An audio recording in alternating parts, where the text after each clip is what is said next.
14 janvier 1942. Quartier général de la marine impériale japonaise, Tokyo. L'amiral Osami Nagano examinait les dernières évaluations du renseignement en provenance du théâtre Pacifique. Son état-major avait calculé les données mathématiques du redressement industriel américain à la suite de l'attaque de Pearl Harbor. Les Américains se reconstruisent plus vite que prévu. Leurs chantiers navals travaillent sans relâche. Leurs usines se convertissent à la production de guerre, à un rythme que nos analystes n'avaient jamais anticipé. Depuis sa position au cœur de la machine de guerre japonaise, Nagano analysait ce que chaque amiral japonais avait compris par l'expérience. Les États-Unis disposaient d'une capacité industrielle 10 fois supérieure à celle du Japon. Or, la fenêtre d'opportunité pour une victoire japonaise décisive se refermait de mois en mois. Ce dont Nagano avait besoin, c'était d'une arme si audacieuse, si dévastatrice sur le plan stratégique, qu'elle pourrait faire s'effondrer le moral américain avant que ses usines n'atteignent leur pleine production. Ce qu'il ignorait, c'est qu'au sein même des divisions de planification de la marine impériale, un groupe d'officiers avait déjà conçu cette arme. Pas un cuirassé, pas un porte-avions, un sous-marin, capable de parcourir 37 000 miles d'océan, de lancer des avions depuis la surface et de détruire la seule structure qui maintenait l'ensemble de l'effort de guerre allié, le canal de Panama. Le plan s'appelait l'opération PAN, et c'était, à tous égards, Theon, l'opération sous-marine la plus ambitieuse jamais conçue dans l'histoire de la guerre navale. La logique stratégique de l'opération PAN émergeait de la vulnérabilité géographique la plus fondamentale du Japon. Les plus grands esprits stratégiques de la marine impériale avaient étudié la logistique américaine avec une précision obsessionnelle tout au long des années 1930. Leurs conclusions étaient alarmantes. Les flottes atlantiques et pacifiques des États-Unis opéraient comme des forces séparées. Le canal de Panama était le seul passage permettant le transfert rapide de puissance navale entre les deux océans. Sans lui, une flotte de cuirassés américains transférée de l'Atlantique au Pacifique devait effectuer un trajet supplémentaire de 14 000 miles en contournant le cap Horn à la pointe sud de l'Amérique du Sud. Le coût en temps était catastrophique. 3 semaines de transit supplémentaires, 3 semaines pendant lesquelles le Pacifique pourrait être sécurisé, renforcé, rendu imprenable. Le capitaine Kameto Kuroshima, l'officier d'opération brillant et excentrique connu au sein de la marine sous le nom de « Dieu des opérations », calcula les données stratégiques à la fin de 1941. Si les écluses du canal de Panama sont détruites, écrivit-il dans un mémorandum classifié, les États-Unis ne pourront pas concentrer leur puissance navale dans le Pacifique pendant au moins 6 mois. Dans cette fenêtre, le Japon peut établir des périmètres défensifs des Aléoutiennes à l'Australie qu'aucune flotte américaine ne pourrait franchir. Nous n'avons pas besoin de vaincre l'Amérique. Nous devons rendre le coût de la défaite trop élevé pour qu'une démocratie l'accepte. Le mémorandum circula au sein du quartier général naval avec un enthousiasme croissant. Kuroshima n'avait pas seulement identifié une cible, mais une théorie de la victoire. Le Japon n'avait pas besoin de surpasser l'Amérique en production. Le Japon devait gagner du temps, établir des faits sur le terrain et forcer une paix négociée avant que la supériorité industrielle américaine ne se manifeste comme une domination militaire. Le canal de Panama était la clé. Sa destruction était la stratégie. Mais détruire le canal depuis un sous-marin posait des défis techniques que la science navale de 1941 n'avait jamais résolus. Les écluses de Gatun, le point d'étranglement critique, se trouvaient à 130 pieds au-dessus du niveau de la mer. Elles ne pouvaient être atteintes que par voies aériennes, mais aucun avion en 1941 ne pouvait relier les îles japonaises à Panama et revenir. La distance était tout simplement trop grande. La solution était conceptuellement stupéfiante. Le Japon allait construire des sous-marins assez grands pour transporter des avions. Les sous-marins traverseraient le Pacifique sans être détectés, feraient une surface près des côtes panaméennes, lanceraient leurs avions, les regarderaient détruire les écluses et disparaîtraient sous les flots. L'ensemble de l'effort de guerre allié serait bouleversé dans les 20 minutes nécessaires aux bombes pour tomber. Les sous-marins qui exécuteraient l'opération PAN furent désignés sous le nom de classe I-400. Leurs spécifications, établies par le département technique naval de Kourei au début de 1942, représentaient un bond en ingénierie navale si spectaculaire que les officiers qui examinaient les plans se demandaient au départ s'ils étaient techniquement réalisables. Longueur, 400 pieds, plus long que tout sous-marin jamais construit.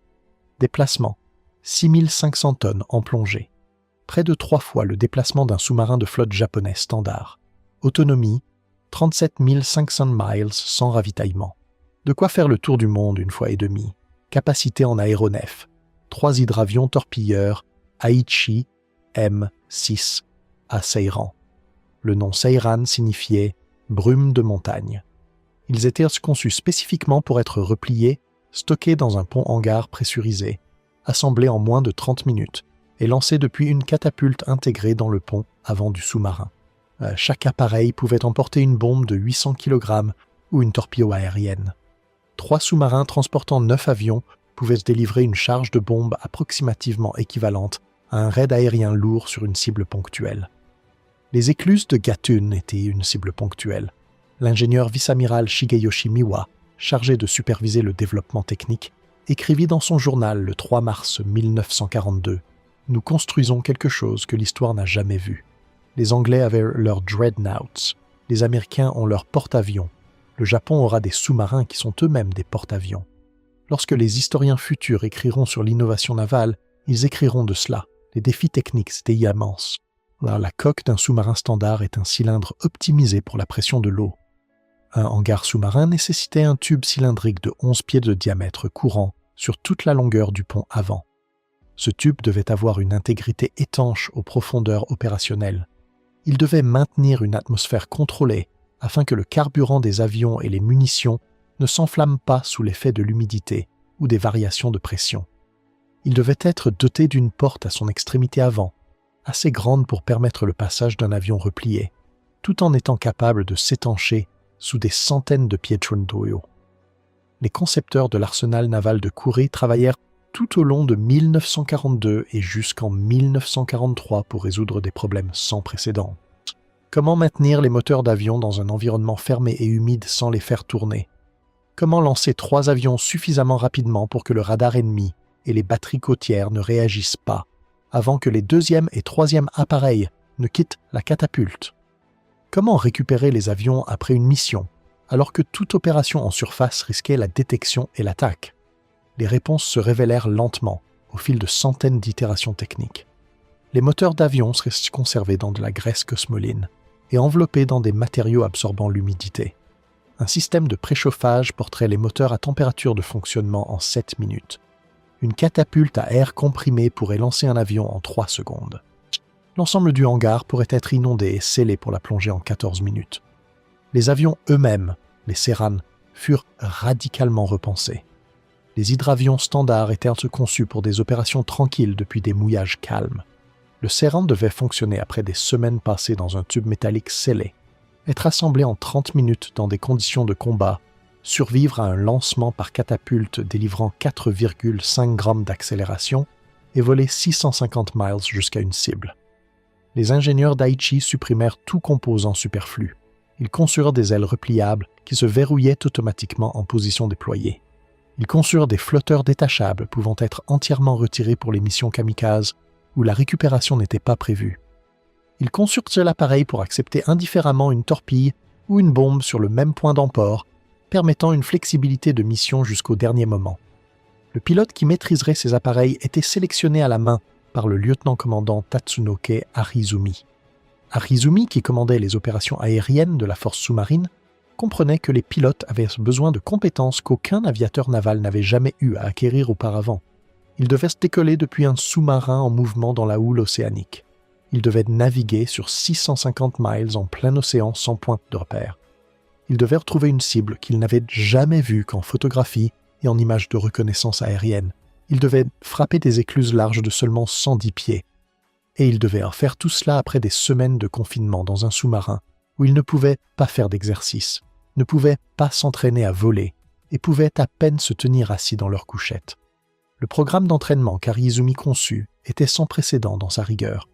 Les pilotes faisaient se voler leurs Seiran depuis des bases situées dans la mer intérieure du Japon, s'exerçant contre des répliques de vannes d'écluses construites à la station aéronavale d'Uita.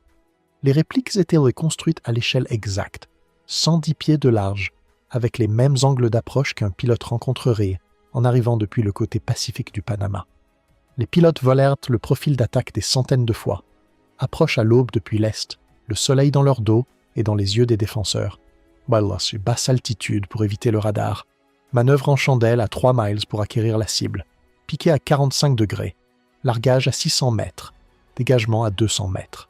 Chaque pilote pouvait exécuter la séquence les yeux fermés. Il le fallait, car il la volerait à l'aube au-dessus d'une côte hostile, où chaque seconde d'exposition risquait l'interception. Les sous-marins de classe IN 400 qui les transporteraient furent tous construits simultanément dans 3 chantiers navals japonais. L'arsenal naval de Kure construisit le bâtiment de tête, l'I 400. L'arsenal naval de Sasebo construisit l'I 401. Un 3e chantier commença les travaux sur l'I 402, qui serait finalement converti en sous-marin ravitailleur. 2 autres coques, l'I 403 et l'I 404, furent commandés mais jamais achevés. Les bombardements américains des centres industriels japonais perturbant les calendriers de production. Le calendrier de construction révélait la tension que subissait l'industrie japonaise en 1943. L'I 400 fut mis en chantier en janvier 1943, lancé en janvier 1944 et mis en service en décembre 1944. Près de 2 ans de construction pour un seul sous-marin. À titre de comparaison, les chantiers navals américains produisaient des sous-marins de flotte au rythme d'un toutes les 6 semaines. La classe I 400 était à la fois un chef-d'œuvre technique et un aveu de limite industrielle. L'intérieur d'un sous-marin I 400 ne ressemblait à aucun autre bâtiment avant ou depuis. Se déplacer de la poupe à la proue était un voyage à travers une ville militaire flottante. La section arrière contenait les moteurs, les groupes propulseurs et les espaces mécaniques qui conféraient au sous-marin son autonomie extraordinaire. 6 moteurs diesel pour la navigation en surface, 2 moteurs électriques pour la propulsion en plongée et un parc de batteries qui occupait plus de place que les quartiers de l'équipage. Les espaces mécaniques avant cédèrent la place aux compartiments de l'équipage. 200 hommes vivaient dans un espace conçu pour bien moins. Les couchettes étaient empilées sur 4 niveaux, dans des espaces où un homme ne pouvait pas s'asseoir dans la couchette supérieure sans heurter celle du dessus. Les marins dormaient par roulement, partageant leurs couchettes avec les hommes qui revenaient de quart. L'odeur de diesel, de sueur et d'huile machine ne quittait jamais les parois d'acier. En avant des espaces de l'équipage se trouvait le hangar. 11 pieds de diamètre, 115 pieds de long, il dominait le tiers avant du sous-marin. En entrant dans le hangar pour la première fois, les membres d'équipage avaient l'impression de se retrouver dans un bâtiment différent. L'odeur de métal était la même, mais l'échelle était différente. 3 aéronefs Seiran étaient imbriqués comme des poupées russes, ailes repliées, flotteurs retirés, hélices à l'horizontale. Les mécaniciens ne pouvaient travailler sur les moteurs qu'en se contorsionnant dans les espaces entre le fuselage et la paroi du hangar. En avant du hangar se trouvait la salle des machines de contrôle, le compartiment torpille et le pont catapulte au-dessus. La catapulte elle-même était un chef-d'œuvre d'ingénierie à air comprimé. Elle pouvait accélérer un avion de 0 à 85 miles par heure en 3 secondes sur un rail de 120 pieds. La contrainte exercée sur la cellule pendant cette accélération équivalait à 5 fois la force gravitationnelle. Chaque soudure du serrant avait été testée pour y résister. Le commandant Nobukiyo Nambu, qui commanderait l'I 401, conduisit le premier exercice de combat complet au début de 1945. Son équipage assembla 3 avions depuis leur position de stockage en 27 minutes. La catapulte lança les 3 en 9 minutes. La récupération était le problème que personne n'avait pleinement résolu. Récupérer des hydravions en plein océan nécessitait que le sous-marin fasse surface, remorque l'avion à bord et le hisse à l'aide d'une grue en roulant dans la houle. Chaque récupération prenait 30 minutes par avion. 90 minutes pour 3, 90 minutes en surface dans des eaux patrouillées par des avions américains. Les planificateurs de l'opération Paine avaient décidé tôt que la récupération des avions pourrait devoir être sacrifiée. Les pilotes pourraient amérir à côté du sous-marin après avoir accompli leur mission. Les sous-marins pourraient les récupérer rapidement. Les avions seraient abandonnés. C'était un calcul brutal, mais plus viable que 90 minutes en surface. L'opération PAN, telle qu'elle fut initialement conçue, visait 3 points distincts du système du canal de Panama. Cible principale, les écluses de Gatun du côté atlantique. Cible secondaire, les écluses de Miraflores du côté pacifique. Cible tertiaire, le barrage en terre de Gatun qui avait créé le lac artificiel à travers lequel transitaient les navires. Le barrage de Gatun était le plus vulnérable des 3. C'était le plus grand barrage en terre du monde lors de sa construction, retenant 21 miles cubes d'eau. S'il était percé, l'inondation résultante aurait balayé le chenal du canal, détruit les mécanismes d'écluse en aval et nécessité des années de reconstruction. L'attaque combinée aurait rendu le canal inexploitable pendant une période estimée entre 2 et 5 ans. Les renseignements américains d'après-guerre calculèrent les dommages de façon plus conservative, estimant de 18 mois à 2 ans de réparation. Mais 18 mois suffisaient. 18 mois en 1944 ou 1945 représentaient la différence entre une flotte américaine concentrée dans le Pacifique ou divisée entre 2 océans. C'était, potentiellement, la différence entre une victoire américaine et une impasse négociée. L'opération faillit se déclencher en juin 1944. L'I-400 et l'I-401 furent provisoirement désignés. Les équipages furent informés, les photographies des cibles furent distribuées.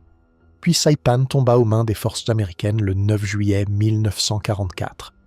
La perte de Saipan fut catastrophique pour la planification stratégique japonaise, au-delà de l'île elle-même. Saipan se trouvait à portée de bombardement des B-29 depuis les îles japonaises.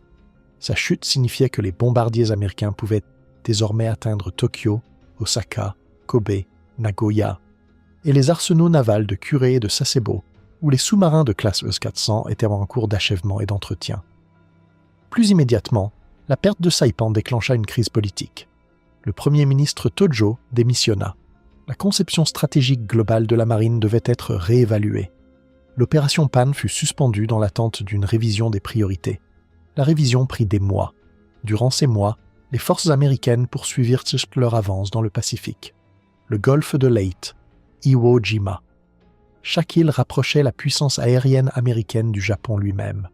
Au début de 1945, la situation stratégique avait évolué de façon si dramatique que certains officiers remettaient en question la pertinence de détruire le canal de Panama. Si le Japon ne pouvait pas tenir les Philippines, pouvait-il tenir quoi que ce soit, même avec le canal détruit? Le débat au sein du quartier général naval japonais fut âpre et, finalement, sans conclusion. Une faction arguait que l'opération Pan était désormais plus critique que jamais. Si le canal était détruit, les forces américaines attaquant le Japon lui-même seraient divisées, l'invasion des îles d'origine serait ralentie, le Japon aurait plus de temps pour préparer ses défenses, entraîner la milice nationale, déployer les milliers d'avions et d'embarcations kamikazes rassemblés pour la bataille finale.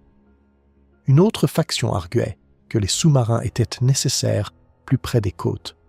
Les groupes de porte-avions américains opéraient librement le long des côtes japonaises. Les bâtiments de classe I-400, avec leurs avions, pourraient potentiellement frapper les porte-avions américains d'une manière que les sous-marins conventionnels ne pouvaient pas. Une troisième faction proposa une cible entièrement différente. Le capitaine Atsushi Asamura arguait dans un mémorandum de janvier 1945 que le canal de Panama était trop éloigné et trop fortifié. La véritable vulnérabilité des opérations américaines était le mouillage de la flotte à l'atoll d'Ulithi, dans les îles Carolines. Ulithi était la base avancée depuis laquelle les groupes de porte-avions américains lançaient leurs attaques sur les Philippines et le Japon. N'importe quel jour, le lagon d'Ulithi contenait plus de tonnage naval que Pearl Harbor. Les avions de 3 sous-marins de classe IN-400 pouvaient surprendre la flotte américaine concentrée, immobile et sans méfiance. Le débat produisit un compromis qui ne satisfit personne pleinement. L'opération Ikari, une frappe sur Ulithi, serait lancée en premier. En cas de succès, l'opération Pan contre le canal de Panama suivrait avec les sous-marins restant opérationnels. Le plan d'Ulithi nécessitait un entraînement final intensif. Les pilotes qui avaient pratiqué l'approche du canal de Panama devaient maintenant apprendre une cible entièrement différente. Les entrées du récif corallien vers le lagon d'Ulithi. Les schémas de dispersion des porte-avions américains au mouillage, l'emplacement des dépôts de carburant et des navires à munitions, des cibles dont la destruction provoquerait des incendies que les explosions secondaires étendraient aux bâtiments voisins. L'entraînement reprit à la station aéronavale d'Uita en février 1945 avec un sentiment d'urgence renouvelé. La campagne de bombardement américaine contre les îles japonaises s'intensifiait. Les B-29 frappèrent les villes japonaises lors de raids qui dépassaient tout ce qui avait été vécu jusqu'alors. Le bombardement incendiaire de Tokyo, les 9 et 10 mars 1945 tua environ 80 000 personnes en une seule nuit et détruisit 16 miles carrés de la ville. Les pilotes qui s'entraînaient à Uita pouvaient y voir la lueur des villes en feu à l'horizon. Ils effectuaient leurs exercices avec la certitude que tout ce qu'ils défendaient mourait depuis le ciel. Le lieutenant Kazuo Takahashi, l'un des pilotes de Seiran sélectionnés pour la mission d'Ulithi, écrivit dans son journal personnel le 15 mars 1945. « Nous nous entraînons aujourd'hui contre l'entrée du récif. Mon appareil a répondu parfaitement. L'angle d'approche est plus facile que Panama. La cible est plus grande. Le problème, ce sont les patrouilles aériennes américaines. Le renseignement signale des Grumman Hellcats qui tournent en permanence au-dessus du lagon. À notre vitesse d'approche, nous avons peut-être 3 minutes à partir du moment où ils nous repèrent pour terminer la passe d'attaque. 3 minutes, c'est suffisant. 3 minutes doit être suffisant. Je pense aux villes qui brûlent derrière moi. 3 minutes, c'est tout. L'I-400 et l'I-401 quittèrent de la base navale de Maizuru le 26 juin 1945, cap au sud vers la mer des Philippines. Avec eux partirent les plus petits I-13 et I-14, qui transportèrent que chacun 2 Seiran, soit un total de 10 appareils pour les 4 sous-marins. La mission désignée Opération Ikari emportait 10 avions, 10 pilotes et le génie technique accumulé en 3 ans d'innovation navale japonaise.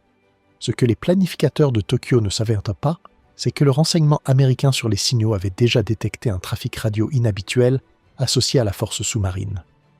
Le bureau du renseignement naval suivait les mouvements des sous-marins japonais avec une précision que les commandants japonais, toujours confiants dans leur code, ne soupçonnaient pas. Le capitaine Ernest Heller, analysant le trafic de messages japonais à Pearl Harbor, nota le 1er juillet « Concentration inhabituelle d'activités sous-marines dans la mer des Philippines ». L'analyse du trafic suggère une opération coordonnée, plusieurs unités. Cible possible, installation de la flotte du Pacifique. Recommande une vigilance accrue à Ulithi et Eniwetok. Les sous-marins progressèrent vers le sud à 12 nœuds en surface la nuit, en plongée pendant la journée lorsque les avions de patrouille américains étaient les plus actifs. La traversée était éprouvante. 200 hommes dans une coque conçue pour bien moins, partageant leurs couchettes par rotation, mangeant de la nourriture froide pour éviter les signatures thermiques des cuisines, vivant dans le bruit mécanique permanent d'un bâtiment opérant à la limite de ses paramètres de conception.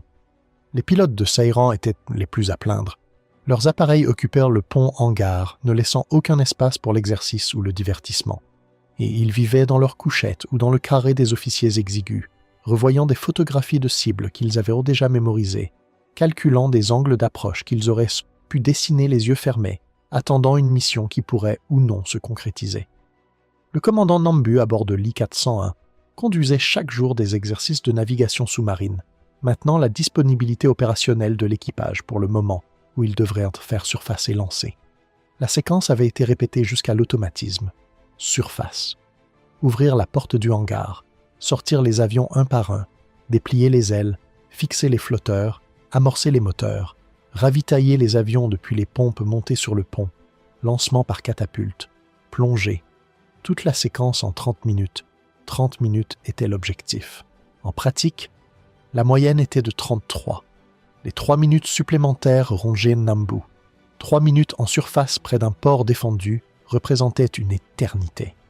Le 26 juillet 1945, les forces américaines larguèrent des tracts sur les villes japonaises pour avertir de la poursuite des bombardements, à moins que le Japon ne se rende.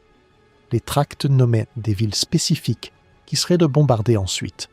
Les commandants japonais balayèrent cela comme de la guerre psychologique. Ils avaient en partie raison. Les tracts étaient de la guerre psychologique. Mais ils constituaient aussi un véritable avertissement. 3 jours plus tard, le 26 juillet, le croiseur USS Indianapolis arriva à l'île de Tinian et déchargea les composants du dispositif qui serait largué sur Hiroshima 10 jours plus tard. Le calendrier qui mettrait fin à la guerre et avec lui à l'opération Ikari et à toute opération ultérieure contre le canal de Panama était déjà fixé. L'I-400 et l'I-401 continuèrent vers le sud sans le savoir.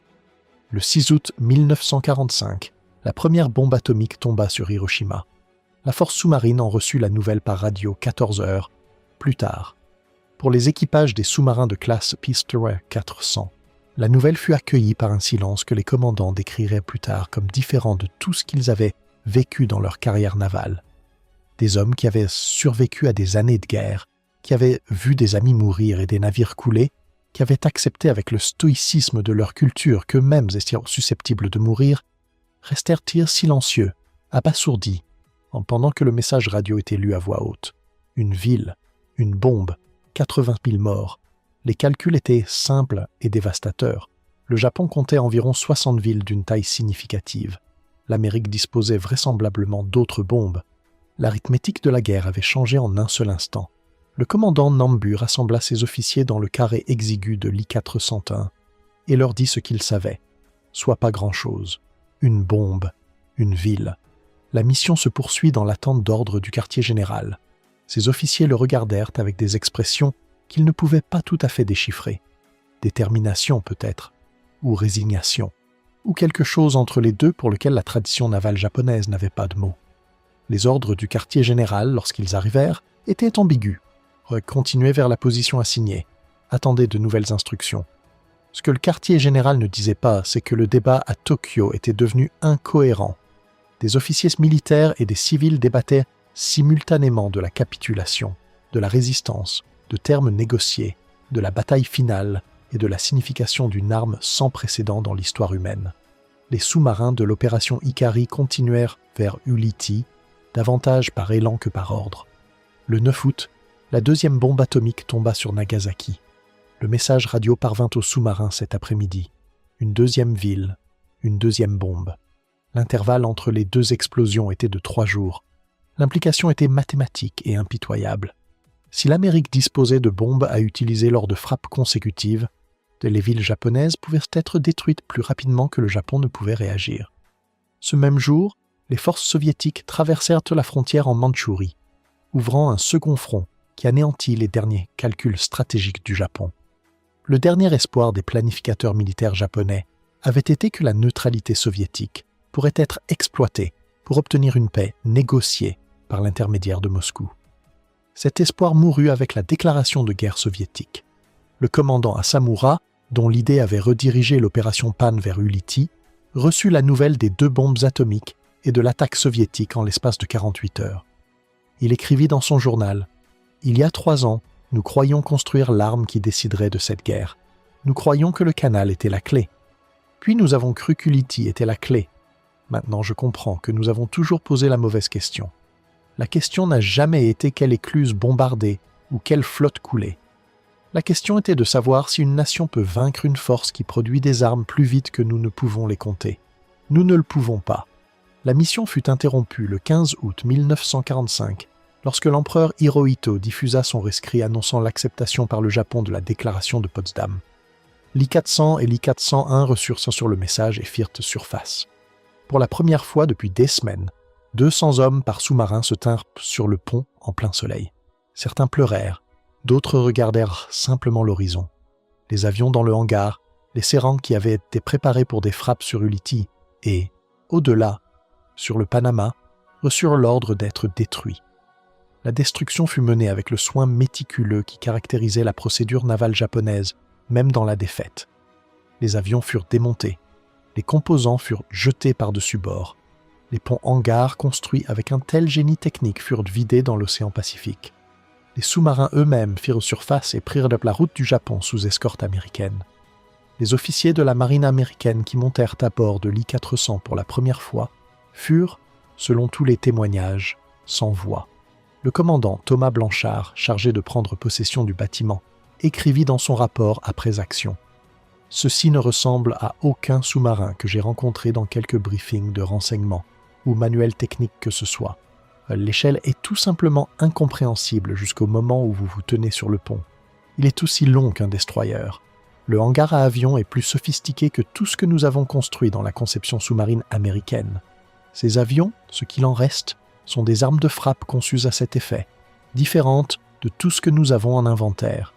Les Japonais tentèrent quelque chose que nous n'avions jamais cru possible. Le rapport de Blanchard déclencha immédiatement l'intérêt américain pour cette technologie. Des équipes de renseignement naval se précipitèrent sur les sous-marins de classe I-400 dès leur arrivée dans les eaux japonaises. Des ingénieurs mesurèrent, photographièrent et copièrent chaque détail. La catapulte à avion fut démontée et expédiée aux États-Unis pour analyse. Le mécanisme de la porte du hangar fut étudié pendant des semaines.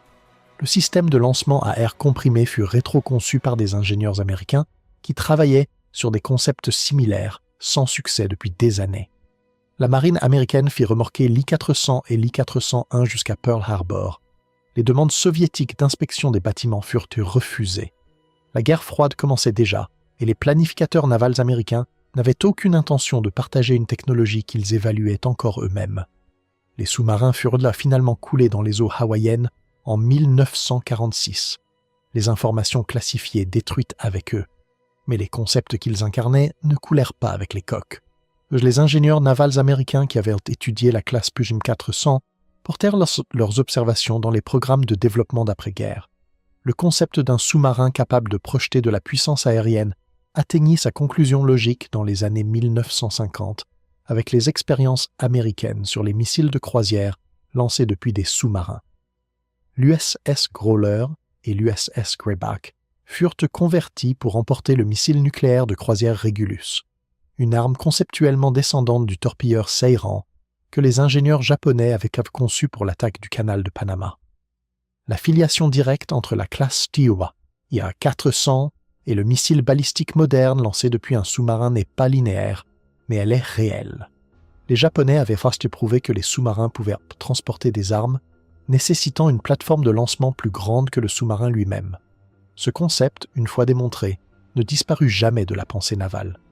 Le canal de Panama lui-même demeura vulnérable tout au long de la guerre, d'une manière que les planificateurs américains trouvèrent inconfortable lorsqu'ils examinèrent les dossiers de l'opération Pan après la guerre. Les écluses du canal n'étaient pas fortement défendues en 1944 et 1945.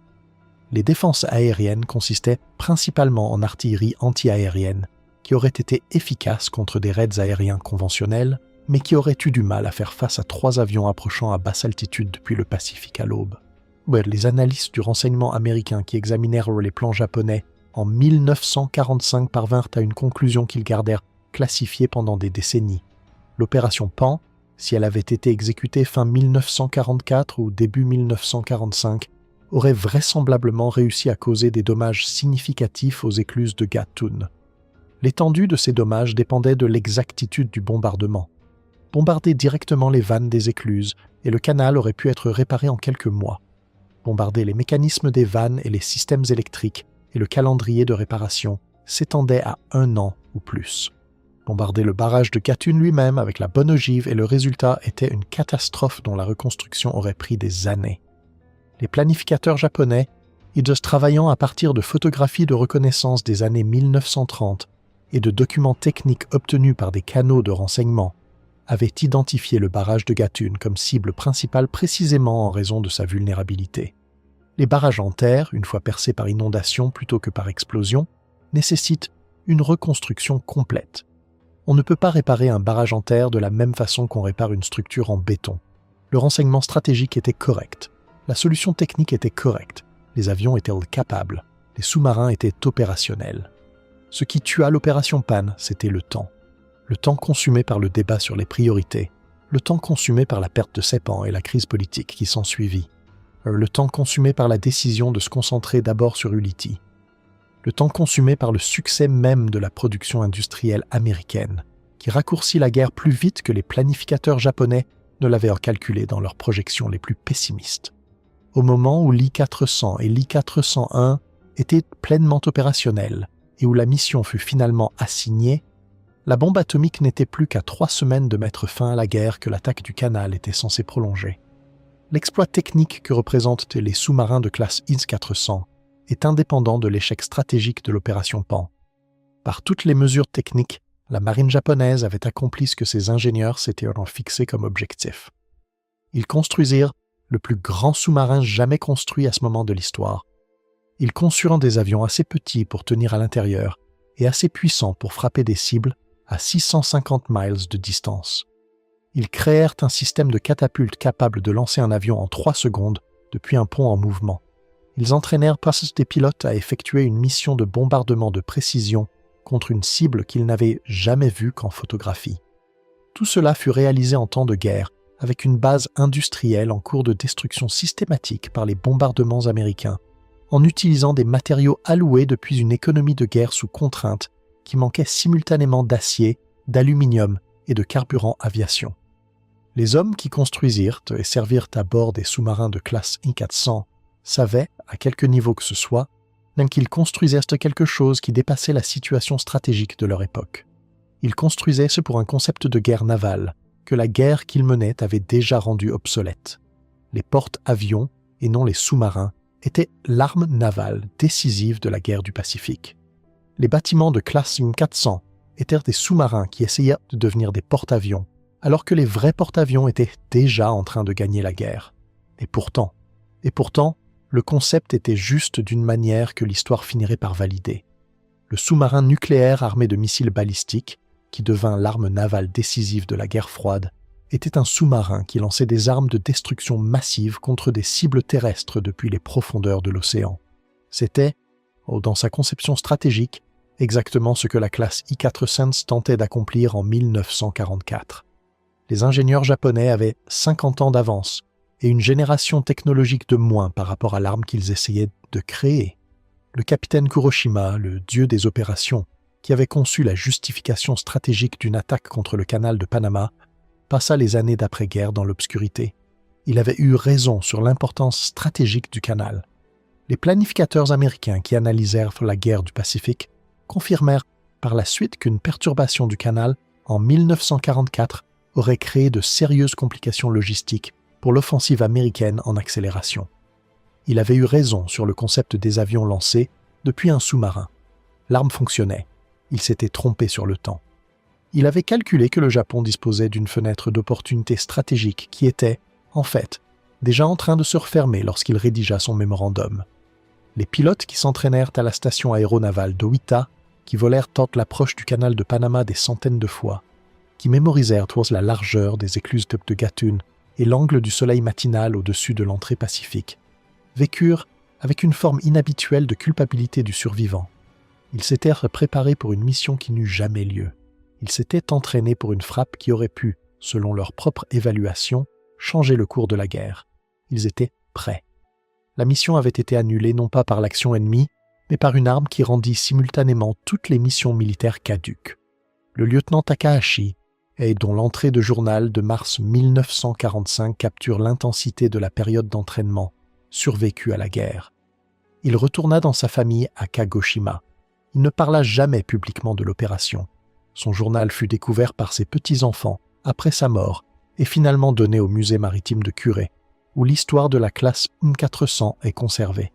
Le musée conserve ce qui reste de la documentation, des plans techniques, des manuels d'entraînement, des photographies de reconnaissance du canal de Panama avec des angles d'attaque marqués au crayon et une hélice de Seiran récupérée dans le Pacifique où les avions avaient été jetés avant la capitulation.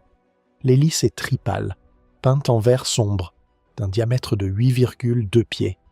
Elle était conçue pour propulser un avion sur 650 miles de ciel pacifique vers une cible de l'autre côté du monde. Elle n'a jamais effectué cette mission. Elle repose dans une vitrine d'un musée dans une ville bombardée jusqu'aux ruines et reconstruite dans un pays qui perdit la guerre pour laquelle elle fut construite, monument du génie technique au service d'une stratégie que l'histoire du monde refusa d'accommoder. Les sous-marins de classe IM-400 furent découverts au fond du Pacifique, près de Pearl Harbor, en 2013 par des chercheurs du laboratoire de recherche sous-marine d'Hawaï. Les sous-marins reposaient à 2300 pieds de profondeur, leurs coques intactes après près de 70 ans au fond des mers. Les hangars étaient toujours scellés. Les rails de catapultes étaient encore visibles. Les bâtiments qui avaient été coulés pour empêcher l'inspection soviétique s'étaient posés au fond, dans des postures qui suggéraient aux océanographes qui les photographièrent qu'ils s'étaient simplement endormis. Aucune mission accomplie, aucune cible atteinte. 3 hangars à avions scellés contre l'eau qui y avaient pénétré malgré tout, remplissant les espaces où les torpilleurs Seiran avaient attendu des ordres qui arrivèrent trop tard sous la mauvaise forme ou n'arrivèrent jamais. La question qui hante l'histoire de l'opération Pan est la plus simple. Et si la construction avait été plus rapide? Et si la mission s'était lancée en juin 1944, plutôt que d'être suspendue après ses pans? Et si le débat stratégique à Tokyo s'était conclu en faveur de l'opération Pan plutôt que d'Ulithi? Et si les écluses de Cotius de Gatun avaient été frappées par 9 avions effectuant un bombardement de précision par un matin clair de fin 1944?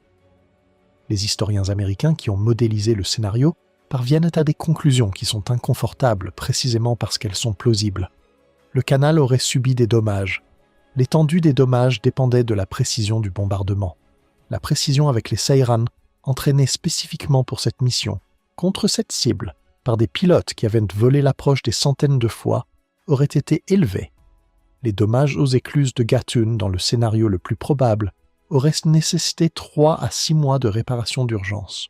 Durant ces mois, la concentration de la flotte américaine dans le Pacifique aurait été compliquée, pas impossible, compliquée. Et la machine industrielle américaine se serait adaptée, comme elle s'adaptait toujours, par la redondance et le volume. Les navires auraient contourné le cap Horn. Le calendrier d'invasion aurait glissé. La guerre aurait duré plus longtemps. De combien plus longtemps est-on à la question qu'aucun modèle ne peut répondre avec certitude, car la réponse dépend de décisions que des acteurs historiques auraient prises dans un monde qui n'a pas existé. Ce qui est certain, c'est ceci. Les ingénieurs qui conçurent sur les sous-marins de classe Sprung 400 et les avions Seiran créèrent, dans des conditions de guerre, avec des ressources limitées, contre une échéance imposée par une guerre qu'ils perdaient, un système d'armes navales d'une sophistication technique réelle qui anticipait des concepts non réalisés ailleurs pendant des décennies. Mais les pilotes qui s'entraînèrent pour voler la mission du canal de Panama atteignirent un niveau d'expertise spécialisé, navigation, bombardement de précision à basse altitude, lancement par catapulte depuis un pont sous-marin, qu'aucun autre aviateur dans l'histoire n'avait été formé à exécuter avant eux ou n'a été formé à exécuter depuis. L'opération échoua. La guerre fut perdue. Les sous-marins reposent au fond du Pacifique. Mais la question posée par ces 3 hélices, un sous-marin peut-il projeter de la puissance aérienne contre des cibles terrestres à des milliers de miles de distance, trouva une réponse chez ceux qui construisirent les Seiran et volèrent les exercices à Wita. La réponse était oui. Le monde aurait besoin d'une autre génération et d'une autre technologie pour construire l'arme que cette question impliquait. Mais la marine japonaise, en 1944 et 1945, construisant des sous-marins dans des chantiers navals bombardés par les B-29, entraînant des pilotes qui pouvaient voir la lueur de Tokyo en flammes depuis leur piste d'envol, comprenaient clairement la question. En fin de compte, l'opération sous-marine la plus ambitieuse jamais conçue échoua non pas parce que l'ingénierie était défaillante, non pas parce que les pilotes étaient inadéquats, non pas parce que la stratégie était fondamentalement erronée. Elle échoua parce que le monde allait plus vite que les navires qui essayaient de le changer. La bombe atomique rendit toute opération militaire conventionnelle simultanément obsolète. Ce fut le miracle logistique américain ultime, une arme qui mettait fin à la nécessité de toutes les autres armes. Les amiraux japonais qui avaient passé 3 ans à construire des sous-marins pour transporter des avions jusqu'au Panama furent vaincus non pas par les porte-avions américains, ni par l'infanterie américaine, ni par les chars américains, mais par la science américaine. La Red Ball Express avait prouvé que l'industrie américaine pouvait ravitailler des armées plus vite que les ennemis ne pouvaient les combattre. La bombe atomique prouva que la science américaine pouvait mettre fin aux guerres plus vite que les ennemis ne pouvaient y survivre. Les sous-marins de classe PM-400 et les hommes qui les construisirent et les servirent méritaient une guerre différente, une dans laquelle le génie technique, la compétence des pilotes et l'imagination stratégique étaient les variables décisives. Une dans laquelle le camp disposant de l'arme la plus ingénieuse gagnait, plutôt que celui qui avait le plus d'usines. Ils n'ont pas eu cette guerre. Personne n'a jamais cette guerre. Ils ont eu la guerre qui s'est réellement produite, qui est toujours celle déterminée non pas par ce qu'imaginent les planificateurs militaires, mais parce que les sociétés industrielles peuvent produire. Les sous-marins sont toujours là-bas. Les hélices tournent encore dans le courant, lentement, dans l'obscurité, à 2300 pieds sous la surface du Pacifique. 3 pales chacune, la peinture verte encore visible sur les photographies, conçue pour propulser des avions sur 650 miles de ciel ouvert vers une cible qu'ils n'atteignirent jamais. La cible est toujours là. Les écluses de Gatun fonctionnent toujours, élèvent et abaissent toujours les navires, ou divisent toujours l'Atlantique du Pacifique, représentent toujours le point d'étranglement logistique que Kuroshima identifia dans son mémorandum de 1941 comme la clé de la guerre du Pacifique. 75 millions de tonnes de fret transitent par le canal chaque année. Porte-conteneurs, pétroliers, vraquiers, artères du commerce mondial. Aucun d'entre eux ne sait que 3 sous-marins quittèrent un jour le Japon avec l'intention de détruire le passage qu'ils empruntent. Aucun d'entre eux ne sait rien des ingénieurs de Curé qui construisirent un hangar de 11 pieds de diamètre et de 115 pieds de long pour transporter des avions sous le Pacifique. Aucun d'entre eux ne sait rien des pilotes d'Uita qui volèrent Spell Approach des centaines de fois, qui connaissaient la largeur des écluses à 10 pieds près, qui étaient prêts, qui attendaient, qui n'eurent jamais leur matin. Le canal transporte sa cargaison, l'eau remplit les écluses et se vide. Les mécanismes des vannes qui étaient destinées à être détruites par une arme qui ne fut jamais utilisée poursuivent-ils leur cycle, montant et descendant à chaque transit, indifférents à l'histoire qui faillit les transformer. Quelque part au fond du Pacifique, l'I-400 et l'I-400 gardent leur silence. Leurs hangars sont scellés. Leurs catapultes sont rouillées en place. Leurs Seiran sont éparpillés sur le fond marin là où l'ordre vint de les jeter. Hélices séparées des fuselages, ailes enfin déployées dans l'eau plutôt que dans l'air. La mission sous-marine la plus ambitieuse de l'histoire s'est terminée non pas dans un fracas, mais avec un message radio, un silence sur le pont, et un lent retour vers le pays qu'ils avaient traversé dans l'autre direction avec des attentes si différentes. Les ingénieurs avaient raison, les pilotes étaient prêts, les sous-marins furent construits. L'histoire a dit non. Si cette histoire a touché quelque chose en vous, faites une chose maintenant. Appuyez sur le bouton j'aime. Chaque like indique à YouTube que cette histoire mérite d'être vue par davantage de personnes qui n'ont jamais entendu parler de l'opération Pan, des ingénieurs de Cure qui construisirent un hangar de 11 pieds de large à l'intérieur d'un sous-marin, ou des pilotes d'Uita qui volèrent la même approche des centaines de fois vers des écluses qu'ils n'atteindraient jamais. Abonnez-vous et activez les notifications pour que la prochaine mission vous trouve avant tout le monde. Et laissez un commentaire et dites-nous d'où vous regardez. Vous contribuez à empêcher que ces hommes soient oubliés. Cliquez maintenant sur la prochaine vidéo. À bientôt.